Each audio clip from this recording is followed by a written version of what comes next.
Buenos días, profesora. Nosotros somos del equipo 1 y vamos a hablarles sobre los criterios de escalamiento. Mi equipo está conformado por Daniela Arellano Gutiérrez, Emanuel Galindo Chavero, Karina Santiago Tepostecal, Ariana Vázquez Suárez y su servidora Ana Laura Gorzo Méndez. De manera general vamos a abarcar lo que es la potencia por volumen, el coeficiente volumétrico de transferencia de masa, KLA, la velocidad de punta de las paletas del agitador, el tiempo de mezclado y el número de Reynolds. Bueno, vamos a empezar con la potencia por volumen. Empezaremos definiendo qué es potencia. Esta es la cantidad de trabajo que se va a efectuar por un determinado tiempo. Y esta va a depender de la resistencia de rotación del rodete y la eficacia del mecanismo utilizado. En cambio, el volumen es la cantidad del espacio que va a ocupar un determinado cuerpo dentro del bioreactor. En la imagen que se muestra podemos identificar una parte que está de color verde, la cual pues va a corresponder al medio de cultivo y al inóculo. Y prácticamente esto va a ser el cuerpo que va pues utilizar el determinado espacio en el bioreactor. Para el consumo medio de la potencia por volumen en los bioreactores industriales, vamos a encontrar una tabla en la cual para recipientes pequeños que va a tener una capacidad de 0.1 metros cúbicos, en el cual va a corresponder una potencia de 10 kilowatts sobre metro cúbico, y para recipientes grandes con una capacidad de 100 metros cúbicos va a corresponder una potencia entre 1 y 2 kilowatts sobre metro cúbico. Aquí se puede observar que entre mayor sea la capacidad, menor va a ser la potencia.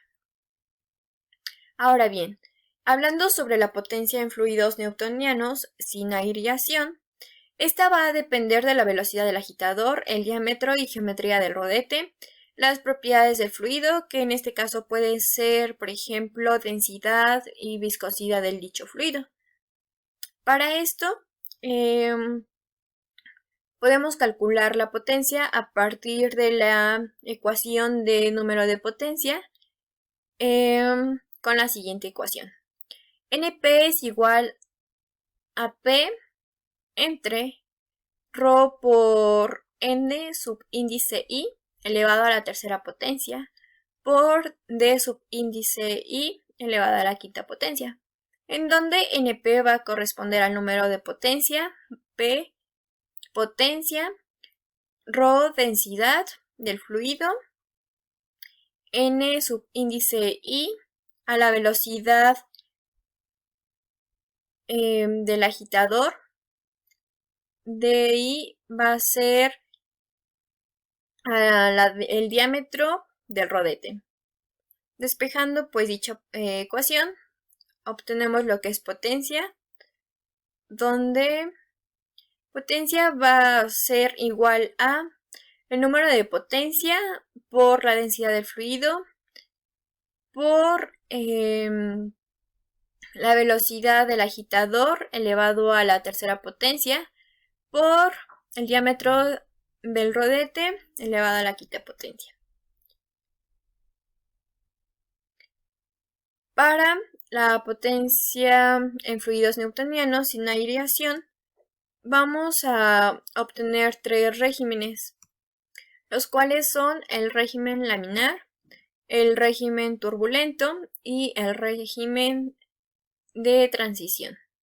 Bueno, el régimen laminar va a corresponder a un número de Reynolds que tiene que ser entre 100 o superiores a este número, y se va a obtener a partir de la ecuación de P igual a K subíndice L por mu por N subíndice I por D subíndice I elevado a la tercera potencia.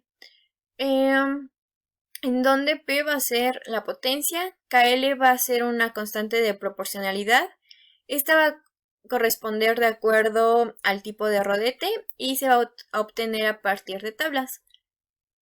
Mu va a ser la viscosidad del fluido. N subíndice I va a ser la velocidad del agitador y D subíndice I va a ser el diámetro del rodete. Para el régimen turbulento se va a obtener con la fórmula de P igual a N subíndice P apóstrofe por ρ por N subíndice I elevada a la tercera potencia por D subíndice I elevada a la quinta potencia, en donde P va a corresponder a la potencia, N subíndice P apóstrofe va a ser un valor constante del número de potencia, igual se va a obtener a partir de tablas y este va a corresponder de acuerdo al tipo de rodete. Para el régimen de transición, este prácticamente va a ser un punto intermedio entre el régimen laminar y el régimen turbulento. Y este va a depender de la densidad y de la viscosidad del fluido. Además, igual de la geometría. Ahora bien, bueno, hablando sobre la potencia en fluidos newtonianos sin aireación, que anteriormente hablábamos, estos pues va a haber cambios en el tamaño del rodete, lo cual va a provocar igual cambios sobre la potencia requerida. Y la potencia de agitación va a depender de la geometría del rodete, al igual que de la configuración del tanque. En cambio, para la potencia en fluidos no newtonianos sin aireación, el valor del número de potencia va a depender del número de Reynolds. El número de Reynolds se va a obtener a partir de la siguiente fórmula. Re subíndice I es igual a ρ por N subíndice I por D subíndice I elevado a la segunda potencia entre mu subíndice A. En donde Re subíndice I va a ser el número de Reynolds, ρ la densidad del fluido, Ni la velocidad del agitador, D subíndice I el diámetro del rodete y mu subíndice A la viscosidad. Bueno, para los fluidos pseudoplásticos, el líquido puede moverse muy lentamente y consumir relativamente poca potencia. Para la potencia en fluidos con aireación, va a haber un cambio, ya que pues al inyectar el gas en el líquido se reduce la potencia de la agitación y el consumo de potencia dependerá fuertemente de la formación de cavidades de gas. Otro criterio de escalamiento es el coeficiente volumétrico de transferencia de oxígeno, también denominado KLA. ¿Qué es? Bueno, el KLA es el parámetro que sirve para conocer la velocidad de transferencia del oxígeno de aire al líquido de bioreactor.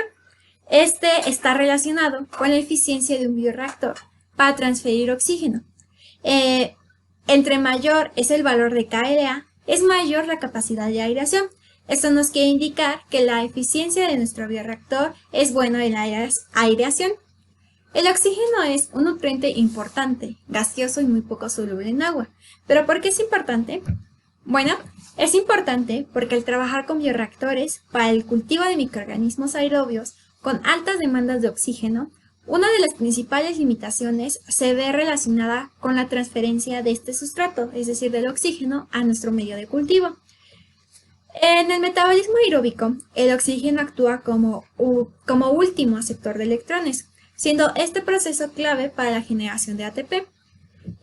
Debido a la baja solubilidad del oxígeno en agua, que es de 7 miligramos sobre litro a 35 grados centígrados, y a que los microorganismos son capaces de utilizar solamente el oxígeno disuelto, pues es evidente que este deberá ser suministrado continuamente al medio de cultivo.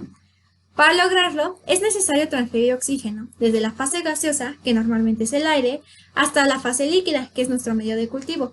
Esto de modo permanente, ya que de lo contrario, aunque nosotros le añademos todos los requerimientos necesarios, ya sea fuente de carbono, fuente de nitrógeno, etc., si no le agregamos el sustrato, que es el oxígeno, pues nuestro cultivo se verá limitado y por lo tanto conduciremos a la muerte de nuestro microorganismo. ¿Qué complicaciones tiene el cálculo del KLA? Bueno, en el bioreactor, la transferencia de oxígeno está afectada por diferentes factores que intervienen sobre la hidrodinámica de este, como son las propiedades físicas, tanto del medio de cultivo como del gas utilizado para aportar el oxígeno, así como los parámetros geométricos del bioreactor y las condiciones de operación en las que se desarrolla el proceso, como agitación o aireación, y el tipo de microorganismo cultivado. Esto de acuerdo a Duckworth y Shoup, 1993.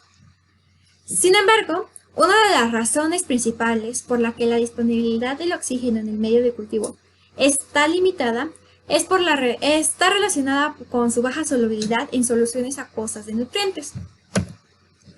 Los términos KL, que es el coeficiente de transferencia de oxígeno, y A, el área de la interfase, resultan difíciles de medir en forma directa en una fermentación, por lo cual se miden como uno solo y al evaluarlo se denomina como coeficiente de transferencia volumétrica del oxígeno. La transferencia del oxígeno puede explicarse mediante la ecuación OTR es igual a KLA por C asterisco menos CL. OTR es la velocidad de transferencia del oxígeno. KLA, como vimos, es el coeficiente volumétrico de transferencia del oxígeno dado en las unidades hora a la menos 1. Y C asterisco menos CL es la fuerza impulsada de transferencia del oxígeno en las unidades de milimoles sobre litro. Esto se puede explicar mediante leyes físicas como la ley de Henry, donde nos dice que la concentración máxima que puede alcanzar un gas en un líquido, es decir, su solubilidad, es proporcional a la presión parcial de dicho gas en contacto con el líquido. La expresión se ve representada por la siguiente relación, que es P igual a KH por C, donde P es la presión parcial del gas. En este caso, como es el oxígeno, pues se ve representada como PO2, que es la presión parcial del oxígeno. KH o H, que es la constante de Henry, y C, que es la solubilidad o la concentración del gas a una cierta temperatura. Bueno, después de que entendimos por qué es importante calcular el KLA en nuestro bioreactor, pues se procede a buscar un método adecuado para poder calcularlo. De esta manera se lleva a cabo experimentalmente y de acuerdo a varios autores se divide de acuerdo a la medición, es decir, si se realiza en ausencia de microorganismos o en presencia de microorganismos. En ausencia de microorganismos, pues no existe el microorganismo en nuestro bioreactor o las células están muertas, por lo tanto, pues de esta manera se lleva a cabo la medición, pero tiene la desventaja de que no se consideran las alteraciones que causa el crecimiento microbiano, o también puede calcularse en presencia de biomasa, en donde se está consumiendo constantemente el oxígeno.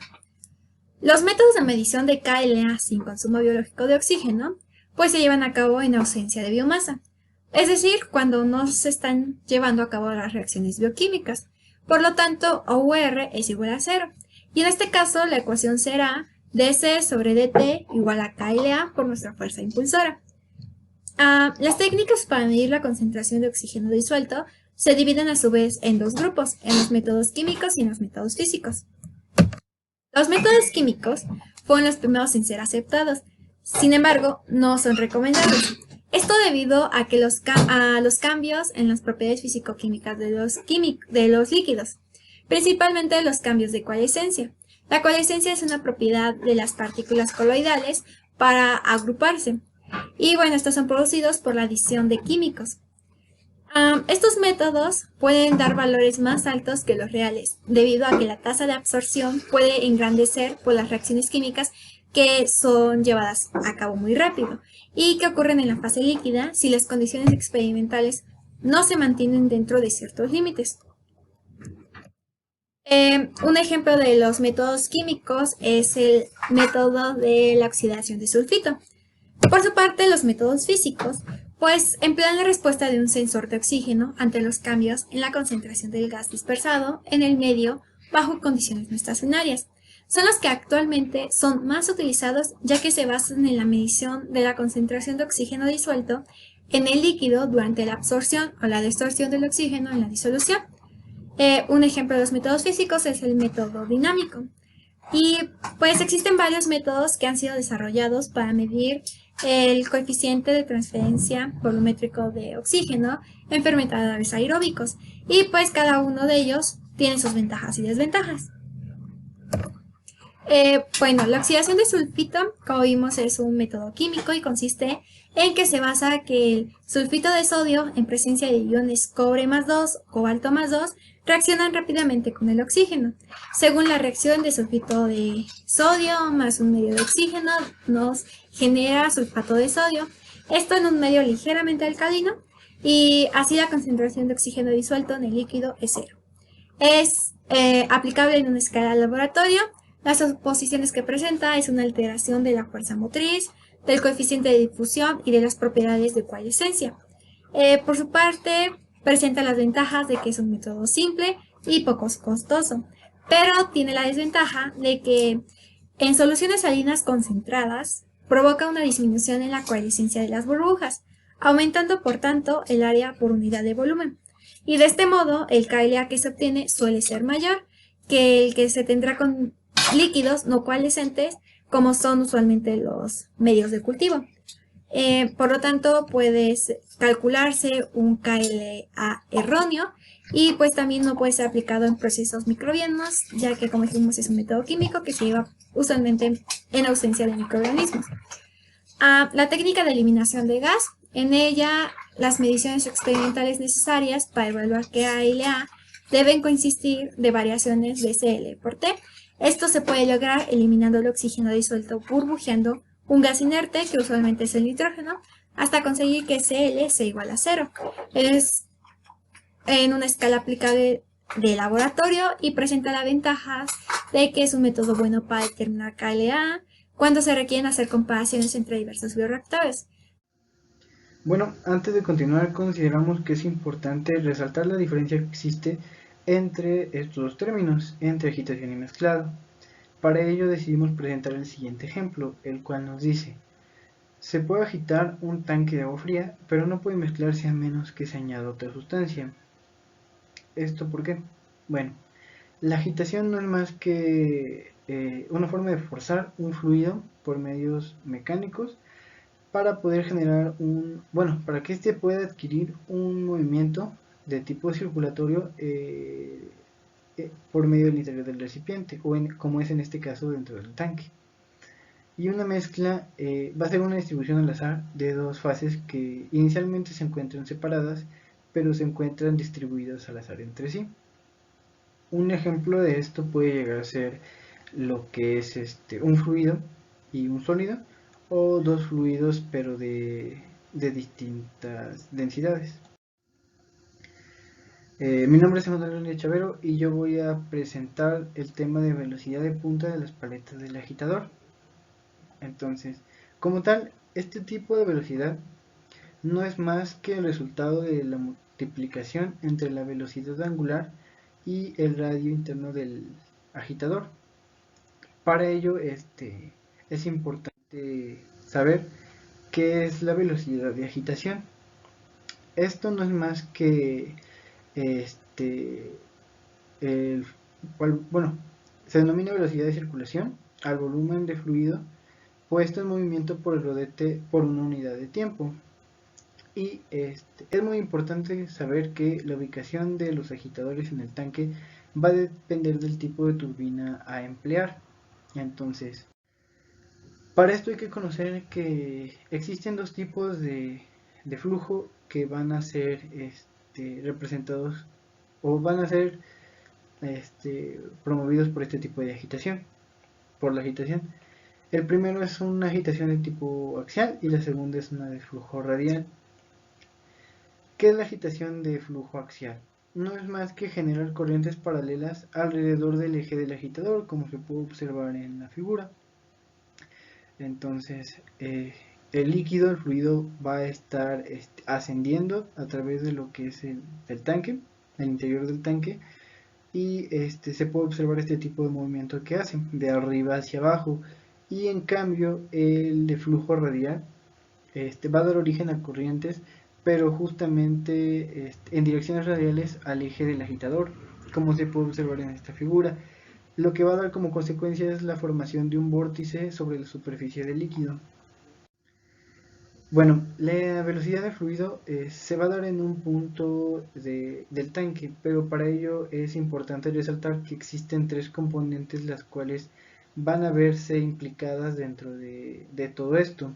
La primera componente es una componente de tipo radial y va a actuar de forma radial al eje. La segunda componente es de tipo longitudinal y va a actuar de manera paralela al eje. Y la tercera componente es tangencial o rotacional y actúa en dirección tangencial a la trayectoria circular descrita por el rodete. ¿Qué importancia tiene todo esto? Bueno, la componente radial, como la longitudinal, van a hacer que se produzca la mezcla, y la componente tangencial puede llegar a ser perjudicial para la mezcla y para el vórtice que es generado sobre la superficie del líquido. Bueno, como mencioné antes, existen distintos tipos de agitadores los cuales van a verse empleados de acuerdo al tipo de uso que nosotros vamos a querer darle. Y estos son los agitadores de tipo de palas planas, de turbina y de hélice. ¿Qué relación tienen estos agitadores con el tipo de flujo que se generan? Bueno, en el caso del flujo radial, se ven implicados tanto los de palas planas como los de turbinas, y esto se encuentra íntimamente relacionado con el posterior escalado que nosotros queramos brindarle. Hay que conocer que si vamos a emplear agitadores de tipo de palas planas, estos van a estar girando a velocidades bajas o moderadas dentro del centro del tanque y, como se mencionó previamente, van a impulsar el líquido radial de manera tangencial hacia afuera hasta la pared y de arriba hacia abajo. Entonces, esto lo que va a hacer es producir una agitación suave y como tal no va a requerir el uso de placas deflectoras. En el caso de otro tipo de agitador, como es el de turbinas, estos son eficaces para el caso de líquidos que son ampliamente viscosos.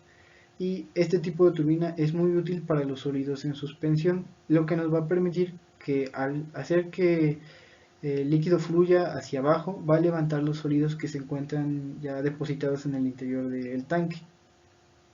En el caso del flujo axial, que va a operar a velocidades más elevadas y se emplean líquidos en general poco viscosos.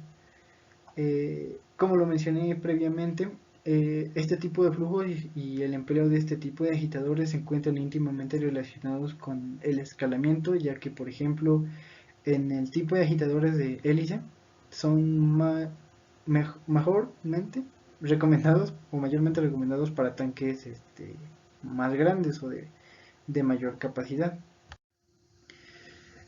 Como tal, ¿qué relación tiene este tipo de velocidad en los bioreactores? Bueno, la velocidad en la punta del agitador se va a ver incrementada con la escala, y la principal desventaja que esto puede resultar es que puede llegar a resultar poco práctico para los bioprocesos. Entonces, como consecuencia del incremento de la velocidad en la punta del agitador, se pueden ocasionar daños en la morfología de células microbianas debido al esfuerzo cortante que se puede ver implicado. Una forma de poder calcular este tipo de velocidad es de acuerdo al tiempo de mezcla dimensional.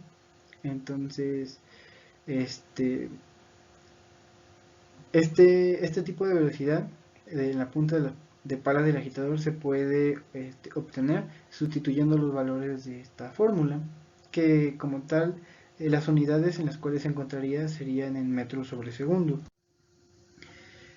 Aunque sea esta su expresión, también es común trabajarla con el producto del tiempo de mezcla y la velocidad angular del agitador. Y bueno, como lo mencioné inicialmente, este tipo de velocidad corresponde a la velocidad angular multiplicada por el radio del agitador. Y eso sería todo. Mi nombre es Karina Santiago Topaxteca y a continuación yo voy a explicar lo que es el tiempo. Bueno, ¿qué es el tiempo de mezcla? El tiempo de mezcla también se puede abreviar como TM y se dice que el tiempo de mezcla está relacionado con el grado de homogeneidad que se logra alcanzar en cierto tiempo a partir de un estado segregado. Este es el único criterio de lo que es el escalamiento que se basa en la similitud entre lo que son los sistemas de el modelo y el prototipo.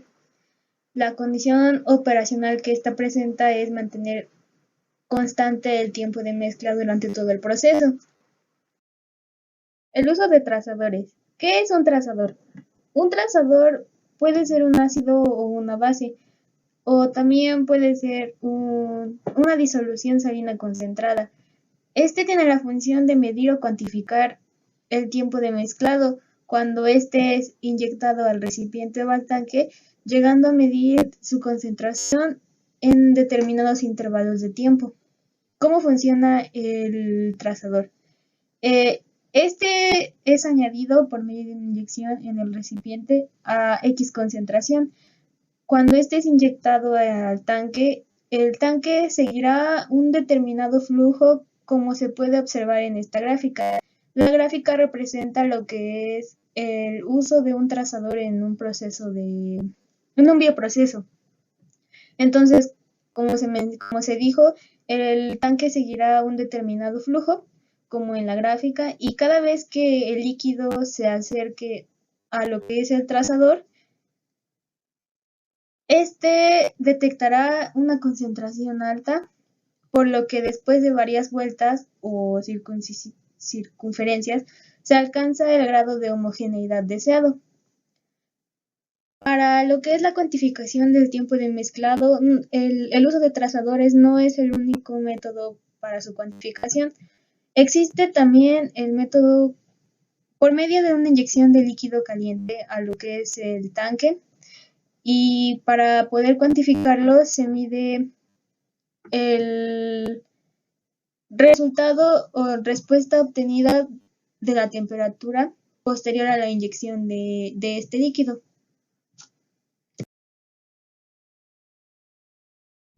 La relación del tiempo de mezclado en los tanques agitados. En los tanques agitados, el tiempo de mezcla va a depender de diferentes variables, como puede ser el tamaño del tanque, al igual que el tamaño del rodete. También puede depender de variables como puede ser las propiedades del fluido, tales como la viscosidad y la velocidad del agitador. Y una vez con respecto a estas variables, el producto que tiene el tiempo de mezclado es adimensional. Este tiene una relación con la velocidad de rotación del agitador y el tiempo de mezclado, representado como NITM, que se puede ver en esta ecuación. Lo que es este producto va en función al número de reinos del rodete, que se puede representar como re subíndice I, definiéndolo con la siguiente ecuación, donde NI es la velocidad de rotación del agitador y TM es el tiempo de mezclado, V es el volumen del fluido y DI es igual al diámetro del rodete. Todo esto es elevado al número de reinos.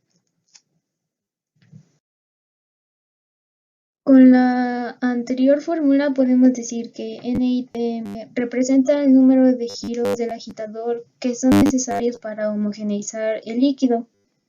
Con un valor de NITM constante, el tiempo de mezcla se reduce en proporción directa al aumento de la velocidad de agitación. A continuación presentamos un problema el cual determina el tiempo de mezclado en un proceso. Un caldo de fermentación con una viscosidad de 10 a la menos 2 pascales por segundo y una densidad de 1000 kilogramos por metros cúbicos es agitado en un tanque de 2.7 metros cúbicos con deflectores, utilizando una turbina Ruston con un diámetro de 0.5 metros y una velocidad de agitador de 1 segundo a la menos 1. Entonces se solicita calcular el tiempo de mezcla. Para esto, como se mencionó anteriormente, el número de giros del agitador va a depender o está en función con el número de Reynolds. Entonces, para poder determinar el tiempo de mezcla, primero se determina el número de Reynolds. Una vez ya determinados, bajo un criterio se dice que si el número de Reynolds es menor a 5 por 10 a la 3, este puede llegar a ser constante y puede calcularse a partir de la ecuación que se mencionó anteriormente.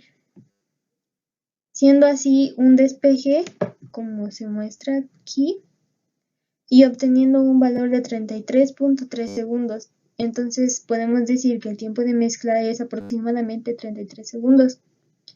Con esto podemos decir que para una mezcla rápida y efectiva se requiere un valor bajo de TM. En caso de obtener un valor de un tiempo de mezclado alto, se recomienda el uso de rodetes grandes y una elevada velocidad de agitación. Pese a esto, no siempre es posible llegar a un valor mínimo sin... Daré pie al tema número de Reynolds. Bueno, el número de Reynolds es introducido en 1853 por George Gabriel Stokes y no fue hasta 1883 que Osborne Reynolds fue quien lo populariza. Bueno, el número de Reynolds o número dimensional es utilizado en la mecánica de fluidos, diseño de bioreactores, reactores y fenómenos de transporte. Tiene una relación amplia con la densidad, viscosidad, velocidad y dimensión típica de un fluido en una expresión adimensional que intervienen en numerosos problemas para una dinámica de fluidos. Como concepto de este número podemos decir que el número de Reynolds es la relación que hay entre las fuerzas de inercia y las fuerzas de viscosidad y es un parámetro conveniente para predecir si una condición es de un flujo laminar o turbulento. Bueno, cuando hablamos de un flujo laminar tenemos que tener varios aspectos en consideración, como es la velocidad.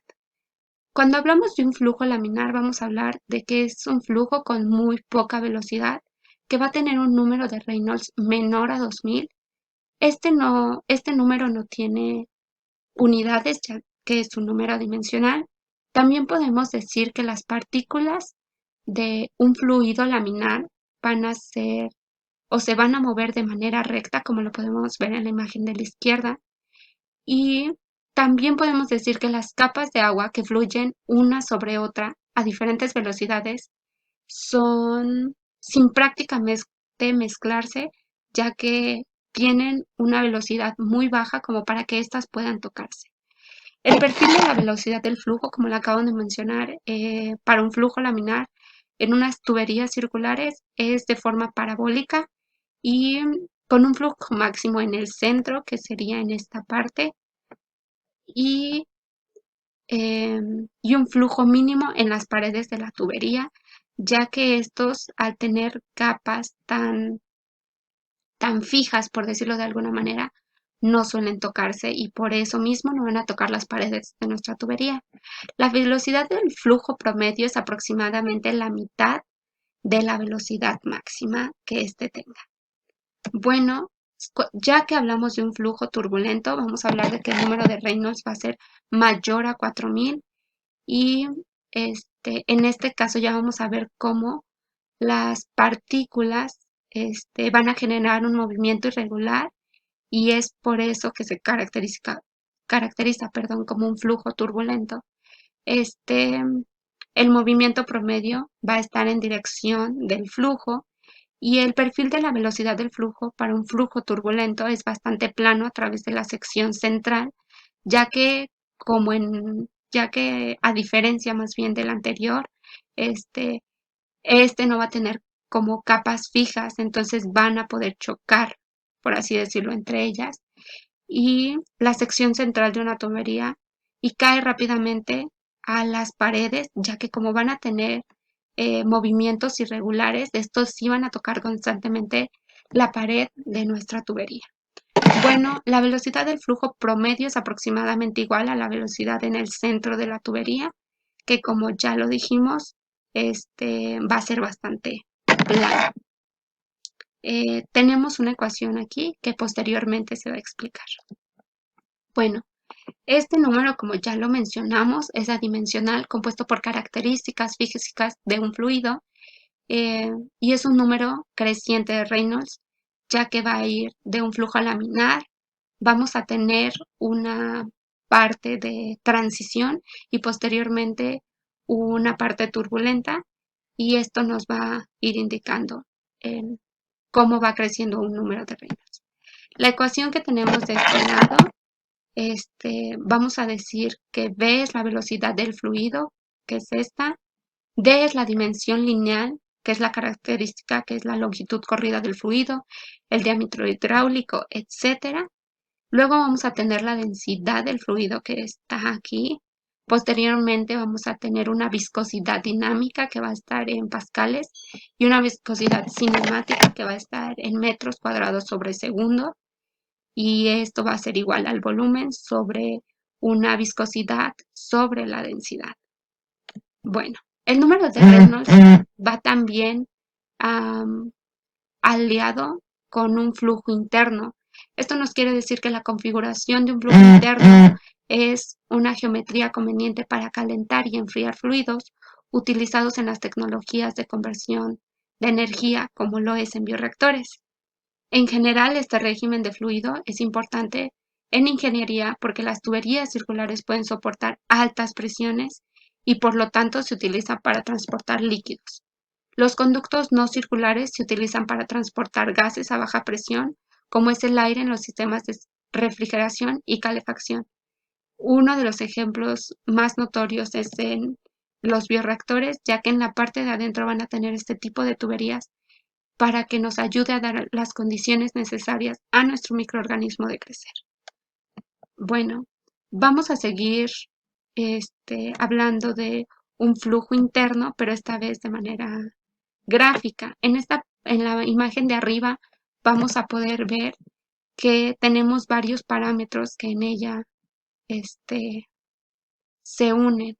Bueno, como lo estaba comentando, en la parte de arriba tenemos una tubería y vamos a tener varias características en este mismo.